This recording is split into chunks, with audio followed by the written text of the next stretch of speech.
All right, let's talk about how to pick the right gift box. So, whenever you're picking a gift box, you first want to start with the gift. You want to know what you're going to ship. I picked a candle because obviously, having a candle, you have glass, you're always more concerned about how are you going to fit this in. But the rule of thumb is always to look at the width of the box. You always want to make sure that something can fit in, obviously, and have enough space from the top and the bottom, and you'll be good to go. Everything else is just a matter of placement, and then you can start picking how many items you can add inside a box and take it from there. So in this case, we can fit here a candle, and then I will find placement for all the items. You always start with your main gift before you pick a box, because that one's going to determine the rest of the items that you're planning to put in. Obviously, this is a more elaborated gifting project. You can do something simple, just grab what you have, place it, and go from there. But if you're planning to do something more elaborate, maybe you're doing a bridesmaid box, you're doing a wedding gift, or anything like that, that you want to put more time into it, then obviously you will look into different materials, you will looking for something harder. But in this case, I wouldn't probably put a candle here because there's not enough space.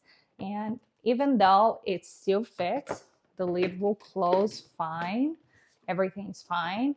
I personally would just want to use a bigger box like this one, so I know there is enough space between the top and the bottom to keep the items there can break safe, especially if you're using also liquids like champagne or anything like that.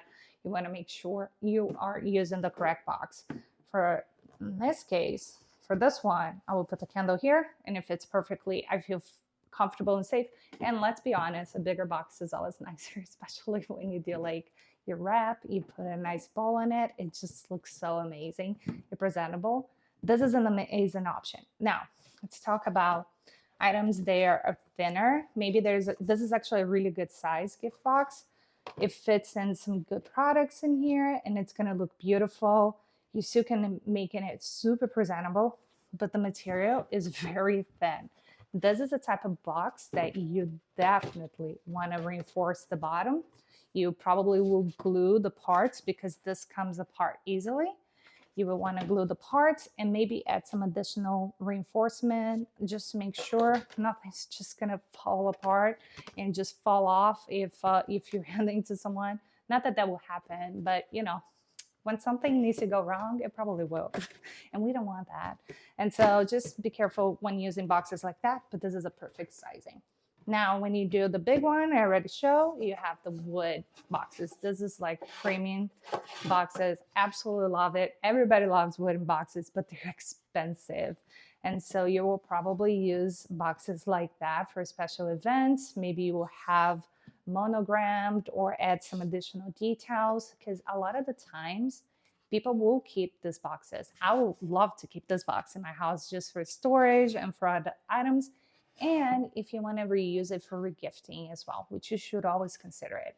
So yeah, this is it. I hope you guys enjoyed this video. If you have any questions, please let me know.